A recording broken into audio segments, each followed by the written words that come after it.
मेटाबॉलिज्म.टीवी में आपका स्वागत है। आपके मेटाबॉलिज्म और स्वास्थ्य के बारे में सही जानकारी का स्रोत, आंतों की वनस्पति, मोटापा, मधुमेह।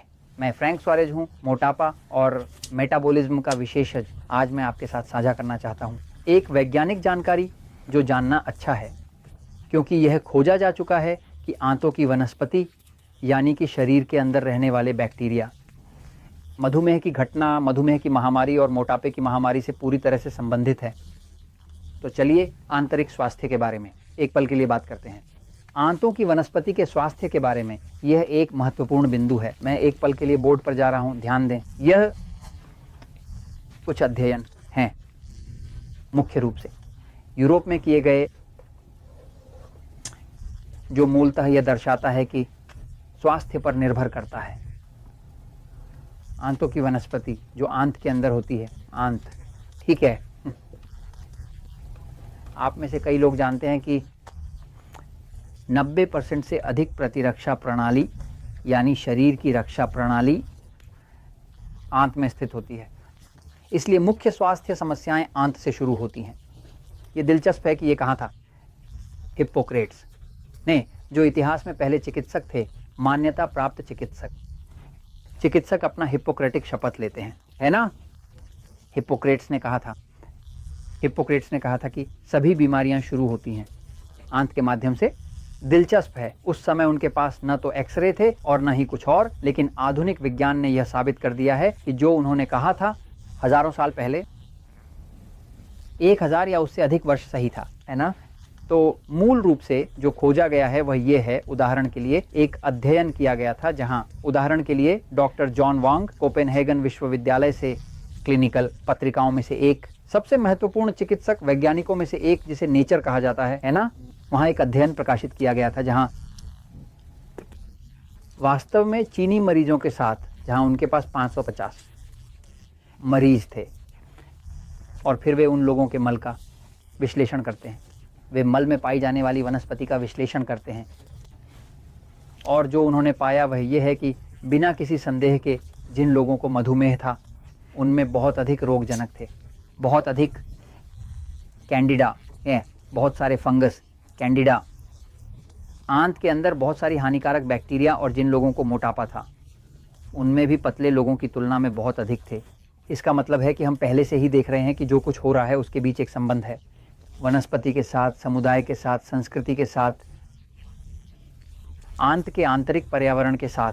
जितने अधिक रोगजनक, उतनी अधिक हानिकारक बैक्टीरिया, उतना अधिक फंगस, कैंडिडा और इस प्रकार की चीज़ें आंत के अंदर होती हैं, तो स्वास्थ्य उतना ही खराब होगा और व्यक्ति में मधुमेह और मोटापे की अधिक संभावना होगी। इसलिए आंतरिक स्वास्थ्य का आपके स्वास्थ्य, मोटापे और मधुमेह के साथ बहुत बहुत संबंध है।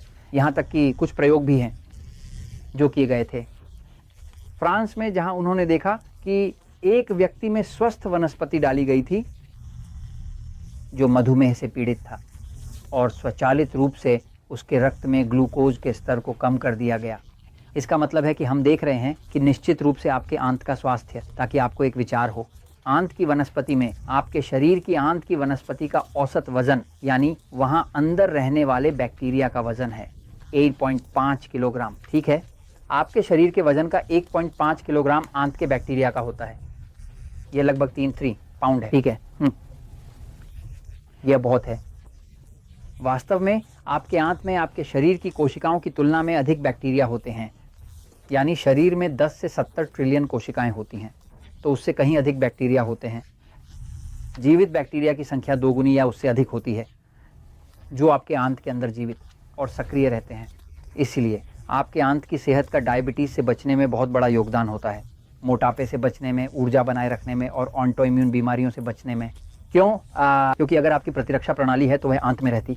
इसलिए अगर आप अपनी सेहत में सुधार करना चाहते हैं और देख रहे हैं कि आपको गैस हो रही है, तो ये सभी गैसें किण्वन हैं, चाहे ऊपर से हो या नीचे से, कोई फर्क नहीं पड़ता, यह किण्वन है। और यह इसलिए हो रहा है क्योंकि आंत की वनस्पति में गड़बड़ी है। आंत की वनस्पति को सबसे अधिक नुकसान पहुंचाने वाली चीजों में से एक एंटीबायोटिक्स है। अब ऐसे अध्ययन हैं कि जितने अधिक एंटीबायोटिक्स किसी व्यक्ति ने उपयोग किए हैं उतनी कम आंत की वनस्पति होती है और अधिक फंगस, कैंडिडा इसका कारण होगा। वास्तव में विभिन्न बीमारियों के लिए बहुत अधिक एंटीबायोटिक का उपयोग करने के दुष्प्रभावों में से एक है, एंटीबायोटिक्स बैक्टीरिया को मारते हैं लेकिन फंगस को नहीं मारते। क्योंकि ध्यान दें कि जो करते हैं फंगस उत्पादन करते हैं एंटीबायोटिक, यानी एंटीबायोटिक्स फंगस से निकाले जाते हैं। मशरूम सबसे प्रसिद्ध एंटीबायोटिक पहला जिसे कहा जाता है पेनिसिलिन। इसे पेनिसिलिन कहा जाता है क्योंकि एक फंगस था, एक फंगस है जिसे पेनिसिलियम नोटेटम कहा जाता है, जो फंगस पेनिसिलिन बनाता था। इसलिए मूल रूप से आप फंगस को उसी चीज से नहीं मार सकते जो वे खुद बनाते हैं, इसलिए एंटीबायोटिक्स से जितना हो सके बचना चाहिए। अब फ्लोरा को मजबूत करने के लिए क्या किया जा सकता है ताकि अधिक स्वास्थ्य हो? सही, मधुमेह से बचने के लिए, मोटापे से बचने के लिए और अन्य चीजों से खाद्य पदार्थों का उपयोग करना, जैसे कि योगर्ट जो एक प्रकार का किण्वित दूध है, क्योंकि यह कार्बोहाइड्रेट में बहुत कम होता है जब तक कि उसमें चीनी ना मिलाई जाए, लेकिन प्राकृतिक रूप से योगर्ट बहुत स्वास्थ्यवर्धक होता है। वास्तव में रूस जैसे देश हैं जहां जब किसी महिला को योनि स्राव होता है तो वे क्या करते हैं कि वे योगर्ट लगाते हैं, क्योंकि योगर्ट में बैक्टीरिया होते हैं अच्छे। तो योनि स्राव के लिए योगर्ट बहुत स्वास्थ्यवर्धक है क्योंकि इसमें अच्छे बैक्टीरिया होते हैं। एक और खाद्य पदार्थ है जिसे केफिर कहा जाता है, जो दुनिया के किसी और हिस्से से आता है, जो भी एक किण्वित दूध है और इसमें बहुत सारे बैक्टीरिया होते हैं अच्छे, है ना। दूसरी बात है किण्वित सब्जियों का सेवन करना, मुख्य रूप से खट्टा कोला, गोभी, जैसा कि हम यहाँ कहते हैं खट्टा गोभी, जो किण्वित होता है वह बैक्टीरिया से भरा होता है, अच्छे आंतों के बैक्टीरिया से भरा होता है अच्छे। इसे सौरक्रॉट भी कहा जाता है और आप भी कर सकते हैं। उदाहरण के लिए हमारे पास जो मैक्सिको में नेचुरल स्लिम क्लिनिक के सिस्टम है, कोस्टा रिका में, पनामा में, संयुक्त राज्य अमेरिका में, प्यूर्तो रिको में, कोलंबिया में, इसके अलावा तो नेचुरल स्लिम केंद्रों में जब कोई व्यक्ति वजन कम करना चाहता है, हम जो चीजें करते हैं उनमें से एक है कैंडिडा का उपचार। कैंडिडा का उपचार में कुछ सप्लीमेंट्स होते हैं और उन सप्लीमेंट्स में से एक फंगस को मारने के लिए होता है, दूसरा फ्लोरा को पुनर्स्थापित करने के लिए और एक शरीर को विषहरण में मदद करने के लिए। और उनमें से एक मुख्य सप्लीमेंट को गुड फ्लोरा कहा जाता है, जिसका मतलब है आंतों की अच्छी फ्लोरा। अगर हमारे पास यह नहीं होता तो हम उन कई लोगों की मदद नहीं कर पाते जो 200,000 डाइट्स में असफल हो चुके हैं, जिनकी डायबिटीज अनियंत्रित है, वजन घटता बढ़ता रहता है। जब शरीर को फंगस साफ कर आंतों की फ्लोरा को पुनर्स्थापित किया जाता है खुद ब खुद, तब व्यक्ति वजन कम कर सकता है, अच्छा महसूस करता है और वजन वापस नहीं बढ़ता। तो मैं ये छोटी छोटी बातें आपके साथ साझा करता हूँ क्योंकि सच्चाई हमेशा जीतती है।